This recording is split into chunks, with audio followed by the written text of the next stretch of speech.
وہ اس ملک کو ایکسپلائٹ کرنے لگ جاتا ہے، اس کے لینڈ کو، اس کے نیچرل ریسورسز کو، ان کے لوگوں کو، اور ان کو اپنا غلام بنا لیتا ہے، اس کو جو ہے ہم کلونیلزم یا کلونیلائزیشن کہتے ہیں۔ اب پوسٹ کلونیلزم ہے کیا؟ پوسٹ کلونیلزم کا مطلب یہ ہے کہ it's like a broadly study of the effects of colonialism on cultures and scientists societies. It is concerned with how European nations conquered and controlled third world cultures and how these groups have since responded to and resisted those encroachments. Like post-colonialism as both a body of theory and a study of political and cultural change has gone and continues to go through three broad stages. Like پچھلے slide میں ہم نے بات کی تھی کہ کلونیلائزیشن یا colonialism ہے کیا۔ لائک آئی سیڈ کہ جب ایک پاورفل ملک کسی دوسرے ملک پر اٹیک کرتا ہے جو کہ اس سے کم پاورفل ہو یا کم ڈیولپ ہو، جب وہ اس ملک کو ایکسپلائٹ کرنے لگ جاتا ہے، اس کے لینڈ کو، اس کے نیچرل ریسورسز کو، ان کے لوگوں کو، اور ان کو اپنا غلام بنا لیتا ہے، اس کو ہم کیا کہتے ہیں؟ کولونیلائزیشن کہتے ہیں یا کولونیلزم کہتے ہیں۔ یا پھر اب جو ہے لائک دوسرا کنسیپٹ یہ ہے، اور پھر اس انڈر ڈیولپ ملک کو ہی آزادی دوبارہ جب مل جاتی ہے، اپنا فریڈم واپس مل جاتا ہے دوسرے ملک کی غلامی سے، تو اس کو ہم ڈی کولونیلائزیشن کہتے ہیں۔ اور اس کے بعد کے ٹائم کو ہم پوسٹ کولونیل پیریڈ کہتے ہیں۔ اس کے ٹائم مطلب جو ڈی کولونائزیشن کے بعد جب آپ کو دوبارہ آزادی مل جاتی ہے، آپ پہلے غلام تھے اور آپ کو جب دوبارہ آزادی مل جاتی ہے، اس کو ہم ڈی کولونائزیشن کہتے ہیں۔ اور اس کے بعد کے ٹائم کو ہم پوسٹ کولونیل پیریڈ یا پوسٹ کولونیلزم کہتے ہیں۔ اور جو بھی لٹریچر پوسٹ کولونیل پیریڈ میں لکھا گیا ہے یا پھر آزادی کے بعد لکھا گیا ہو اگینسٹ دی کولونیل رولز، اس کو ہم پوسٹ کولونیل لٹریچر کہتے ہیں۔ تو پوسٹ کولونیل لٹریچر کا کنسیپٹ ایسے ممالک سے نکل کے آیا ہے جو پہلے فرانس، برٹن یا پھر کسی دوسرے ملک کے غلام رہے ہو، یعنی کیریبین، افریقہ، انڈیا جیسے ممالک سے نکل کے آیا ہے۔ اب یہ انڈیا، افریقہ، کیریبین یہ سارے پہلے مطلب لائک فرانس اور برٹن کے غلام تھے۔ تو یہ تھا پوسٹ کولونیلزم کا کنسیپٹ، اور ساتھ میں لائک ہم نے جو کنسیپٹ ڈی کولونائزیشن کسے کہتے ہیں، کولونائزیشن کسے کہتے ہیں، پوسٹ کولونیل پیریڈ یا پوسٹ کولونیلزم لٹریچر کسے کہتے ہیں۔ اب یہاں پہ 3 سٹیجز جو ہیں اس کو مینشن کیا گیا ہے۔ پہلے لائن کا مطلب یہ ہے کہ نو آبادیتی حالات میں ہونے کی وجہ سے نافذ سماجی، نفسیاتی اور ثقافتی کمتری کے بارے میں ابتدائی آگاہی۔ دوسرے پوائنٹ کا مطلب ہے لائک نسلی، ثقافتی اور سیاسی خود مختاری کے لیے جدوجہد۔ اور تیسرے کا مطلب یہ ہے کہ ثقافتی اور لائک ہائبریڈیٹی کے بارے میں بڑھتی ہوئی بیداری۔ سو یہ 3 کنسیپٹ، 3 جو سٹیجز ہیں یہ امپورٹنٹ ہیں۔ Like a critical analysis of the history, culture, literature and modes of discourse on the third world countries in Africa, Asia and the Caribbean island and South America post colonial جو concerns itself with the study of the colonization which begin as early as the renaissance. Overall like اس paragraph میں یہ بتایا گیا ہے کہ افریقہ، Asia, Caribbean جزائر اور جنوبی امریکہ میں تیسری دنیا کے ممالک پر تاریخ، ثقافت، ادب اور گفتگو کی طریقوں کا تنقیدی تجزیہ مواد نوآبادیاتی نظام کو نوآبادیات کے مطالعے سے متعلق، جس کا آغاز رینیسنس سے ہوا۔ ڈی کولونائزیشن جس میں مقامی ثقافتوں کو دوبارہ جیتنا اور دوبارہ تشکیل دینا شامل ہے۔ لائک ہم نے پہلے بھی بات کی کہ ڈی کولونائزیشن کا کیا کنسیپٹ ہے۔ مینز جو آپ اگر پہلے غلام تھے، پھر جب آپ کو آزادی ملتی ہے تو اس آزادی کو کیا کہتے ہیں؟ جو آپ کو آزادی دوبارہ مل جاتی ہے اس کو ہم ڈی کولونائزیشن کہتے ہیں۔ اور نو کولونائزنگ عمل پوسٹ ماڈرنزم اور دیر سے سرمایہ داری کا نتیجہ ہے، جب ملٹی نیشنل کارپوریشنز دنیا کو کنٹرول کرتی ہے، ثقافتوں اور ثقافتوں کے درمیان ہماگیر طاقت کی کشمکش پر توجہ مرکوز کرتے ہوئے، جس کے نتیجے میں ثقافت کی کثیر ثقافتی ہوتی ہے۔ مابعد نوآبادیت ثقافتی شناخت، جنس، قومیت، نسل موضوعات اور زبان اور طاقت کے بارے میں سبجیکٹیویٹی، اخلاقی اور سیاسی خدشات کا تجزیہ کرتی ہے. And influenced by the post-structuralist and post-modernist idea of decentering, post-colonial literary criticism undermines the universalist claims of literature, identifies colonial sympathies in the canon. Anyway, اس پیراگراف کا مطلب یہ ہے کہ پوسٹ اسٹرکچرلسٹ اور پوسٹ ماڈرن خیال سے متاثر ہو کر پوسٹ نوآبادیاتی ادبی تنقید ادب کے آفاقی دعووں کو کمزور کرتی ہے. کینن میں نوآبادیاتی ہمدردیوں کی نشاندہی کرتی ہے اور نوآبادیاتی استعارے کو مزاحمت کے جوابی بیانیے سے بدل دیتی ہے، جیسے ثقافتی تاریخ کو دوبارہ لکھنے کے ذریعے علیحدگی پسندی، قومیت، ثقافتی ہم آہنگی، ہائبریڈیٹی، نقل فعال شرکت اور انضمام، شناخت اور ثقافت کے مخالف ضروری تصور کی حمایت سے یہ ثقافتی درجہ بندی اور جدیدیت کے جو یہاں پہ مینشن ہے یورو سینٹرزم پر تنقید کرتا ہے. اب یہاں پہ میجر ورکس کی بات کی گئی ہے. The wretched of the earth 1961 by Frantz Fanon, بہت ہی امپورٹنٹ رائٹر ہے اور اس نے بھی بہت کچھ لکھا ہے اس سے ریلیٹڈ. فرانس فینن جو ہے یہ ایک انفلوئنشیل فگر رہے ہیں پوسٹ کلونیل تھیوری کے، اور اس نے جو ورکس پروڈیوس کیے 1960 کے دوران، جس پہ دی رچٹ آف دی ارتھ یہ 1963 میں لکھا گیا تھا. پھر 1967 میں بلیک اسمنز وائٹ ماسک، اور یہ جو ہے فرانس فینن بہت ہی زیادہ سرپرائز تھے یہ دیکھ کر کہ کس طرح سے جو کلونیلزم کا جو سائیکولوجیکل ایفیکٹ پڑتا ہے اور انسان کے دماغ پر ایفیکٹ پڑتا ہے آن بوتھ کولونائزرز جنہوں نے دوسروں کو غلام بنایا، اینڈ آن کولونائزڈ جو خود غلام بنے ہوئے تھے. اس نے بات کی تھی کہ جو سائیکولوجیکل ایفیکٹ پڑتا ہے اور انسان کے دماغ پر جو ہے کولونائزیشن کا یا کولونیلزم کا جو ہے ایفیکٹ پڑتا ہے، سائیکولوجیکل ایفیکٹ پڑتا ہے آن بوتھ کولونائزرز جنہوں نے دوسروں کو غلام بنایا، اینڈ آن کولونائزڈ جو خود غلام بنے.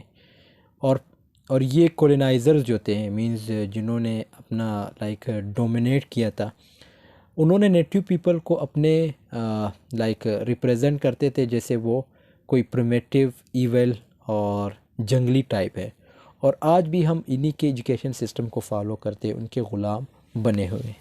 تو یہ دوسرے امپورٹنٹ ورکس ہے، یہ آپ لوگ دیکھ لیجئے گا، جس میں ایڈورڈ سیڈ، یہ بھی ہم جو ہے ایک الگ ویڈیو میں اس کو ڈسکس کریں گے یہ ساری چیزوں کو، مطلب ان کے ورکس جو ہے جیسے ایڈورڈ سیڈ کا ہے، فرانس فینن کا ہے، اور باقی جو دوسرے رائٹرز ہیں. With the objective of locating the modes of representation where Europeans constructed natives in politically prejudiced ways. Anyway, اس پیراگراف میں یہ بتایا گیا ہے کہ نمائندگی کے طریقوں کو تلاش کرنے کے مقصد کے ساتھ جہاں یورپیوں نے مقامی لوگوں کو سیاسی طور پر متعصبانہ پریجڈسڈ طریقوں سے تعمیر کیا، نوآبادیاتی تنقید کے بعد ایسے ادبی شخصیات، موضوعات اور نمائندوں کی نقاب کشائی کرنا چاہتی ہے جنہوں نے سامراجی نظریہ، نوآبادیاتی تسلط اور مغربی تسلط کو جاری رکھا. یہ ان کی نسلی، صنفی اور سامراجی مفروضوں کا ظاہر کرنے کے لیے واضح اور بظاہر عالمگیر جمالیاتی انسانیت پسند موضوعات کے نیچے چھان بین کرنے کی کوشش کرتا ہے. مابعد نوآبادیاتی نقاد ان سیاق و سباق پر توجہ مرکوز کرتے ہوئے جن میں وہ تخلیق کیے گئے تھے، ادبی ٹیکسٹ لٹری ٹیکسٹ کی اقتدار کی دوبارہ تشریح اور جانچ کرتے ہیں، اور ان نوآبادیاتی نظریات کو ظاہر کرتے ہیں جو ان کے اندر چھپے ہوئے ہیں. Such approaches are exemplified in، اور یہ بھی امپورٹنٹ رائٹرز ہیں، ان کے ورکس ہیں جس میں بہت کچھ ایکسپلین ہوا ہے. اب یہاں پہ اگر ہم ہارٹ آف ڈارکنیس کی بات کریں تو ایک کنسیپٹ ہم سمجھتے ہیں ادرنگ یا ادرنیس. یہ ویسے تھیم ہے جو ہے پوسٹ کولونیلزم کا ایک تھیم ہے.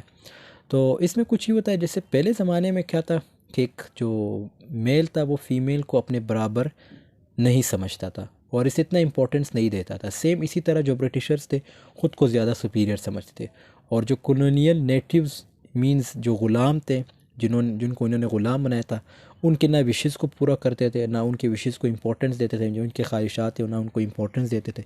پھر اس میں ہمارے پاس دو اور کنسیپٹ آتے ہیں جس میں ادرنگ. ایگزوٹک اندرنگ اس میں جو ہے لائک ایسٹرن جو ممالک ہیں ان کو ایسا دکھایا جاتا ہے جیسے وہ بہت مسٹیریس جگہ ہے.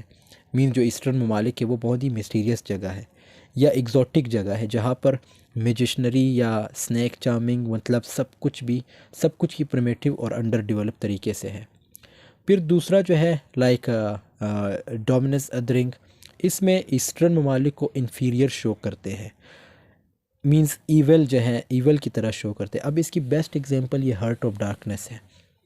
یہ اس کی بیسٹ ایگزامپل ہے جس میں ایسٹرن ممالک کو انفیریئر شو کیا گیا ہے، مطلب جو ایشیا کے ممالک ہیں ان کو جو ہے لائک انفیریئر شو کیا گیا ہے. اور اسی طرح آپ نے پیسج ٹو انڈیا پڑھا ہے، اس میں بھی لائک بہت سی چیزیں ہیں جس میں وہ کیوز وغیرہ کی بات آ جاتی ہے. ایسٹرن جو ممالک ہیں ان کو انڈر ڈیولپ شو کیا گیا ہے، اور یہ کہ وہ بہت پریمیٹیو ٹائپ ہیں.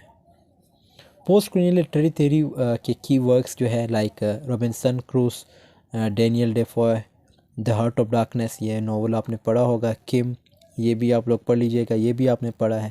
تو یہ سارے ایسے ورکس ہیں، اس میں آپ دیکھ سکتے کہ جو ایسٹرن ممالک ہیں ان کو جو ہے انہوں نے ہمیشہ لائک انفیریئر شو کیا ہے، پریمیٹیو شو کیا ہے، انڈر ڈیولپ شو کیا ہے ان کے لوگوں کو، ان کے لائک ان جو انفراسٹرکچر وغیرہ ہے اس چیزوں کو. تو یہ ان کی بیسٹ ایگزامپل ہے یہ 4 بکس وغیرہ. Did you know before the term post colonial literature existed? اب یہ بہت امپورٹنٹ چیز ہے کہ جو مطلب پوسٹ کولونیل لٹریچر پہلے بھی ایگزسٹ کرتا تھا. ورکس وچ ڈسکسڈ اور written in British colonies were referred to as commonwealth literature. اب اوبیسلی جب آپ غلام تھے یا آپ کی جو کالونی جدھر بنی تھی لائک جس ملک نے کالونی بنائی تھی، تو وہاں پہ جو لٹریچر لکھا جاتا تھا اس کو کامن ویلتھ لٹریچر جو ہے ریفر کیا جاتا تھا. The British commonwealth is a group of 56 member states which were once colonies of the British empire. اب آپ دیکھ سکتے ہیں کہ اس میں 54 ممالک آ جاتے جو اس وقت برٹشرز کے غلام تھے، اور ان کا جو ورکس تھا وہ کامن ویلتھ لٹریچر جو ہے تصور کیا جاتا تھا. Some significant post-colonial fiction works written after the world period of European colonialism which make up the post-colonial literary discourse like Things Fall Apart. یہ جو ہے چونیا ایچبی 100 Years of Solitude by Gabriel Garcia Marquez, The God of Small Things by اردتیہ رائے، اور اسی طرح white teeth زیڈی Smith. اور یہ ایسے works ہیں جو مطلب لائک جب کالونیز تھی اس کے بعد جب کالونیز ختم ہو گئی اس کے بعد لکھے گئے یہ ورکس ہیں. تو یہ بھی امپورٹنٹ ورکس ہیں، اس کو بھی آپ لوگ دیکھ لیجئے. اور یہاں پہ جو ورکس مینشن تھے یہ ڈیورنگ پوسٹ کولونیلزم کے دوران لائک لکھا گیا تھا.